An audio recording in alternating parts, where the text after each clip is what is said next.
User Interface Overview. In this video, we will be giving a brief overview into Chief Architect's user interface. We will dig deeper into each one of these topics in later videos, but for now, we just want to get familiarized with the different areas of the interface. At a glance, Chief Architect's main window is comprised of the Program menu, toolbars across the top, right, and bottom of the screen, a tool palette on the left, side windows on the right, a status bar across the bottom, and of course, the main drawing area. The drawing area is the largest and most visible aspect of the interface. This is the area where you will be drawing, viewing renderings, and creating printable layouts of your plans. At the top of the drawing area, the title of the plan and view type are displayed. This title bar will automatically change to tabs when multiple views or files are open. The Program menu contains all of the tools available in Chief Architect.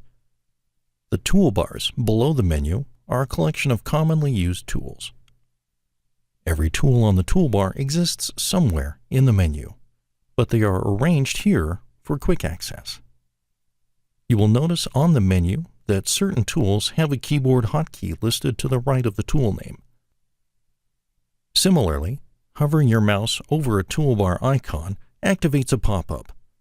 That shows the tool name and its associated hotkey where applicable. Hotkeys can be a single keystroke, or they may include modifiers, such as Shift or Control. The tool palette on the left will show a list of similar tools when an icon is selected. This is the same list of tools you will see when clicking the arrow next to a toolbar icon.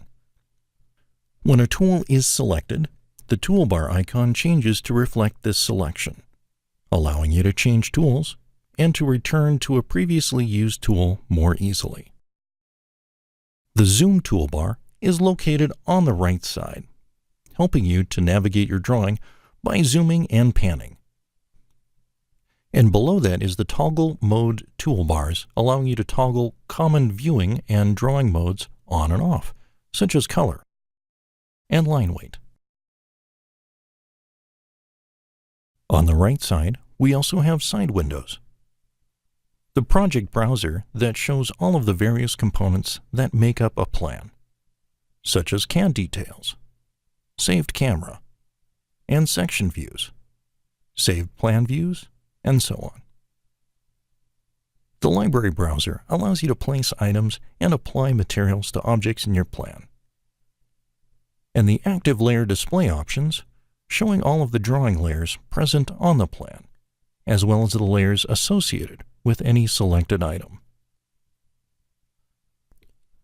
On the bottom of the screen, you will find the Edit toolbar. The Edit toolbar contains contextual or selection-specific tools, and as such, is only populated when an object is selected. For instance, when selecting a wall, only actions that are applicable to walls will be displayed. And when selecting a door, the toolbar changes to show door-specific actions. Lastly, we have a status bar across the bottom of the screen showing reference information. Here you will see a tool description when you hover your mouse over a tool icon, the name or number of selected objects, the selected tool, current floor, current CAD layer, drawing group of the selected item, mouse cursor coordinates, and screen size.